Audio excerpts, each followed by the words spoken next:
हरियाणा कांग्रेस की दिग्गज महिला नेत्री और सिरसा लोकसभा से सांसद कुमारी शैलजा ने शनिवार को जुलाना में जनसभा को संबोधित किया, जहां उन्होंने राहुल गांधी की एक कमी बताई। उन्होंने कहा कि राहुल जी में एक ही कमी है कि उनको झूठ बोलना नहीं आता, लेकिन जब वे लोकसभा में गरजते हैं तो सारी दुनिया खड़े होकर देखती है और सुनती है। भाजपा के पसीने छूट जाते हैं। इसके बाद उन्होंने सामने बैठी महिलाओं से सवाल भी किया कि बताओ, बीजेपी की 10 साल की सरकार में आप में से कोई भी खुश है क्या? राहुल गांधी जी ने हमें रास्ता दिखाया है। राहुल गांधी जी ने रास्ता दिखाया है। ये मेरे जो भाई नीली टी शर्टें पहने घूम रहे हैं, राहुल जी की संदेश यात्रा हरियाणा में आई, सबने बढ़ चढ़ कर भाग लिया। राहुल गांधी जी ने देश को एक नई दिशा दी है और आज के दिन जब राहुल जी लोकसभा में गरजते हैं तो सारी दुनिया खड़ी होकर देखती है और भाजपा के पसीने छूट जाते हैं, क्योंकि राहुल गांधी जी, भाई एक कमी है राहुल जी में, और कमी ये है कि राहुल जी को झूठ नहीं बोलना आता।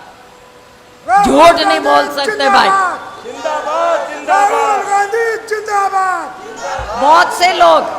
बहुत से लोग आके राहुल जी को कहते हैं कि जी देखो मोदी जी झूठ बोल बोल के देखो कहाँ पहुँच गए, थोड़ी सी आप भी सीख लो। तो राहुल गांधी जी ने लेकिन सच का रास्ता अपनाया। सच का रास्ता धीमा हो सकता है, सच का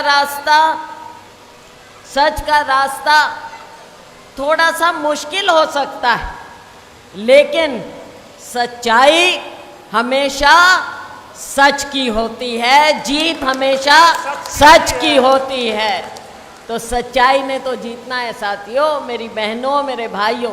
मुझे एक बात बता दो, अच्छा बड़े ध्यान से एक बात बता दो भाई। एक कोई भी अगर भाई जो इस राज में 10 साल के भाजपा राज में कोई सुखी होया हो तो होया कोई सुखी? तुम तो हाथ हिला रहे हो। कोई तो होया होगा भाई। 10 साल पीछे कोई है जो सुखी है?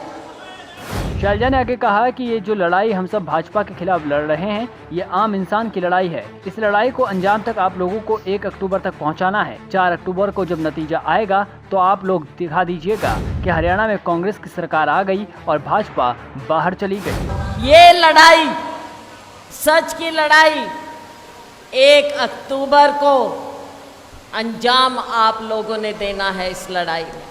4 अक्टूबर को जब नतीजा आएगा तो आप लोगों ने दिखा देना है कि कांग्रेस की सरकार और भाजपा बाहर।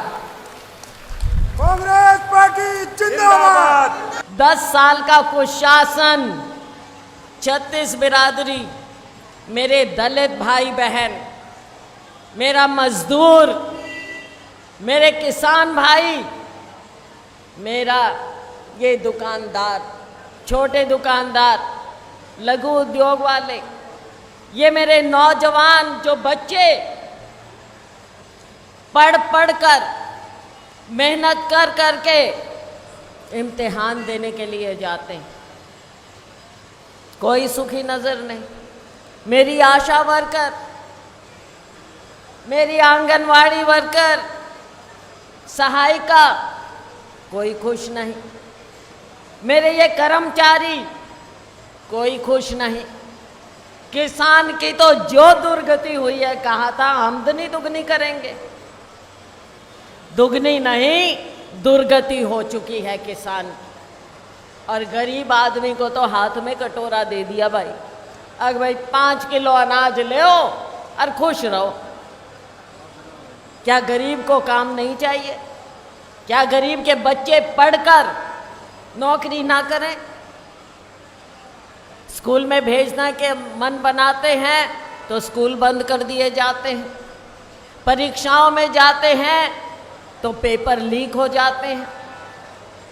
नौकरी के लिए 200 किलोमीटर दूर जाते हैं बच्चे बैकपैक लगा के, वहाँ पर पेपर लीक, कभी इम्तिहान में फेल, तो कभी इंटरव्यू में पता चला कि वहाँ पर तो सारा घोटाला चल रहा था।